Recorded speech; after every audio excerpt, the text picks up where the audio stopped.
31st night కి farm house book చేసుకుని friends తో ఎంజాయ్ చేయాలనుకుంటున్నారా? అయితే వెంటనే డోసే యాప్ ని డౌన్లోడ్ చేసుకుని బుక్ చేసుకోండి.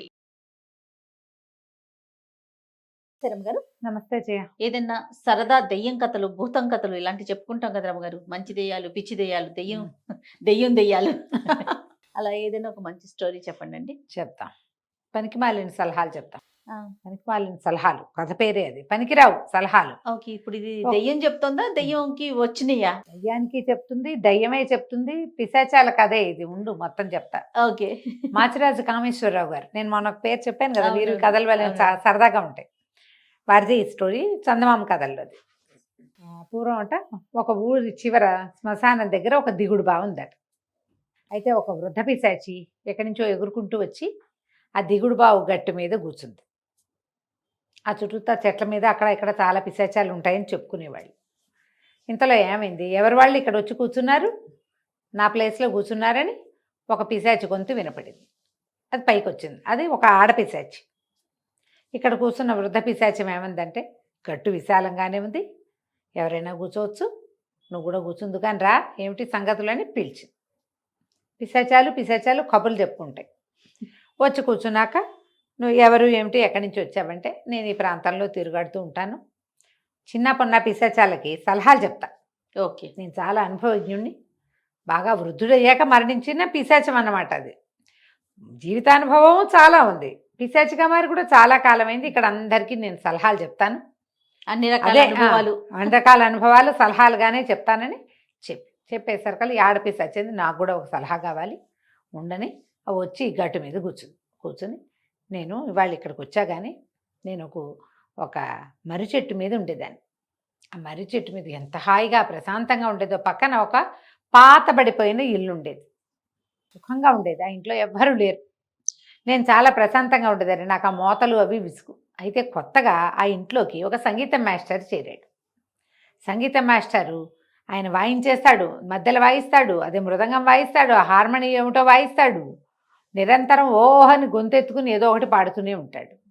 ఈ సంగీత మాస్టర్ కోసం ఊళ్ళో నుంచి పిల్లలు జల్లలు బోళ్ళంత మంది వస్తున్నారు. ఆడపిల్లలు మగపిల్లలు చిన్న పెద్ద రోజంతా బ్యాచీలుగా వస్తూనే ఉంటున్నారు. పొద్దస్తమానము సంగీతమే. పొద్దున మొదలుపెట్టి రాత్రి దాకా ఆగటం లేదే. బ్యాచ్కి 2-3 చొప్పున వస్తారు, ఒక 5-6 వస్తారు, అందరూ పాడతారు. అన్ని బ్యాచ్లతోటి మాస్టర్ వాయిస్తాడు, పాడేస్తాడు.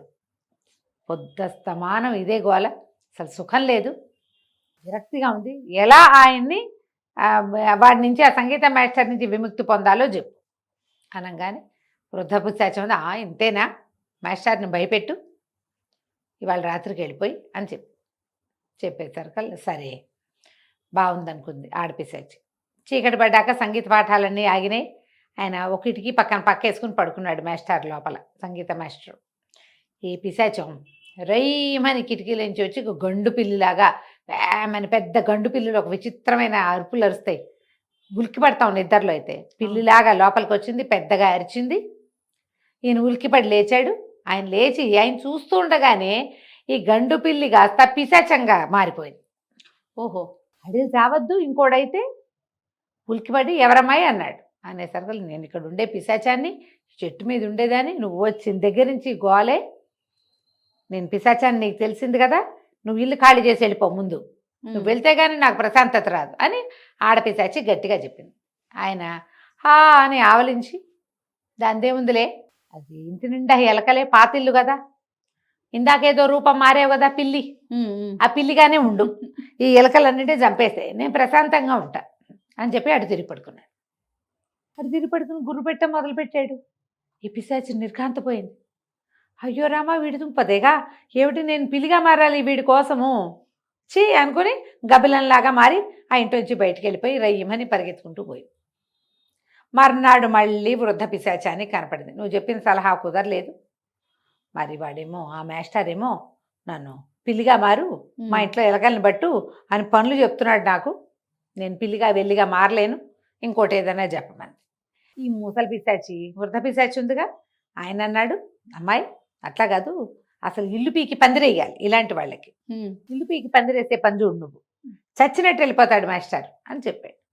మర్నాడు ఏం చేసింది ఈ పిశాచి, రాత్రికి చేరి ఇంటి మీద ఎక్కి పెంకులు ఇళ్ళు ఉంటాయి కదా, ఒక్క పెంకు బయట కింద పడేస్తుండేసరికల్లా ఈ మాస్టారు ఇంట్లో నుంచి బయటకు వచ్చి, ఏమిటి ఎవరు నువ్వు ఏం చేస్తావంటే పిశాచం కనపడింది.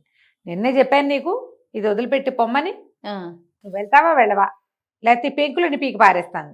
ఈయన అన్నాడు, ఇప్పుడే 4 డబ్బులు చేరినాయి, పెంకులు పాత పడిపోయి ఇల్లంతా వానాకాలం వస్తే కురుస్తుందేమో, పెంకులన్నీ తీయించి కొత్త పెంకు నేయిద్దాం అనుకుంటున్నా, పీకేయమ్మా మొత్తం, సగం కూలి కలిసి వస్తుంది నాకు, మొత్తం పీకేసి బయటపడేసామంటే రేపొద్దున పెంకులు నేసేవాడిని పిలుస్తా, వాడు పీకడానికి కొంత డబ్బులు తీసుకుంటాడు.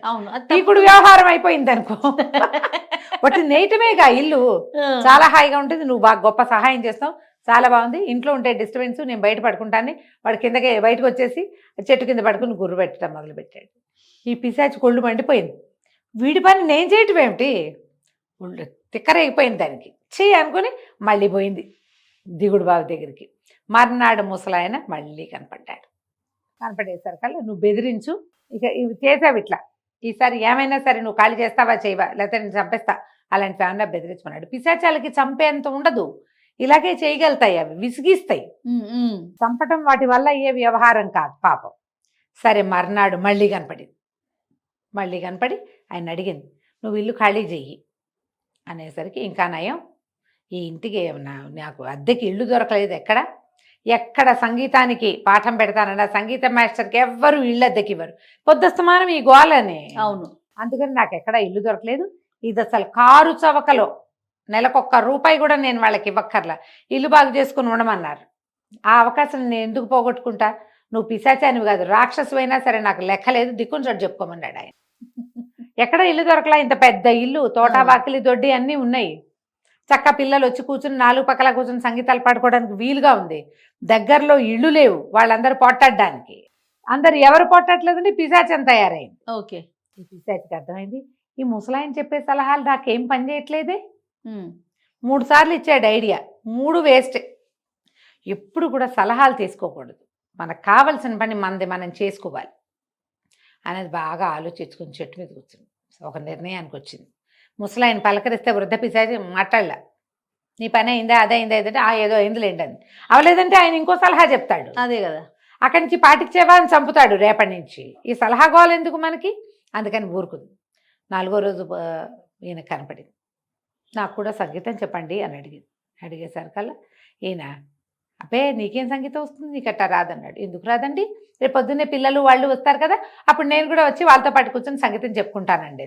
అనగా నేను హడిలిపోయి, నువ్వు వస్తావా అన్నాడు. నేను వస్తానండి, రేపొద్దున్న పిల్లలు వస్తారు, ఆడపిల్లలు వస్తారు, మగ పిల్లలు వస్తారు, వైలిన్లు వాయించే వాళ్ళు, హార్మోని వాయించే బోళ్ళంత మంది ఉన్నారుగా పిల్లలు, వాళ్ళతో పాటు వచ్చి నేను కూడా కూర్చుని సంగీతం నేర్చుకుంటా, మీరు నాకు విడిగా చెప్పకపోతే నేను అక్కడే చెప్పించుకుంటాను. విడిగా పిశాచానికి ఆయన ఎలాగో చెప్పలేడు, జనాల్లోకి వస్తే ఈయనకి హడలు పుట్టింది.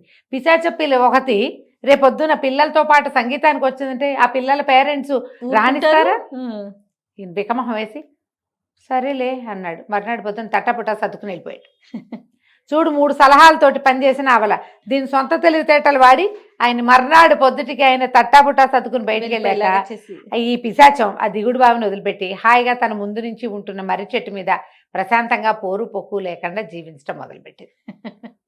పిశాచాల కథలు ఇప్పుడు ఇలాంటి కథ ఉందా? పిశాచాలు ఉండవు మొదట, ఇలాంటి కథలు చెప్పకూడదు అనిపిస్తుంది. దీన్ని అలా కథగా తీసుకోకండి, ఇందులో నీతి ఆలోచించండి. అంతే కదా రమ్మగారు. మీరు ఇతరుల ఐడియా ప్రకారం మీరు చేసిన నాళ్ళు మీ సక్సెస్ సుమారుగా ఉంటుంది. మీరే సొంతంగా ఆలోచించి చేసినది ఎప్పుడు బాగుంటుంది. ఇతరులది మనం ఇంప్లిమెంట్ చేస్తాం అంతే, కానీ మందైతే లోపల నుంచి వచ్చిన దాని ఇంప్లిమెంటేషన్ వేరేగా ఉంటుంది కదా. ఆలోచించండి, ఇతరుల సలహాలు వద్దు, సొంతంగా ఆలోచించి ధైర్య సాహసే లక్ష్మి అని ఒక దూకితే పనులైపోతాయి. కథ కంచికి మనం ఇంటికి. రైట్. నమస్తే రమ్మ గారు. నమస్తే.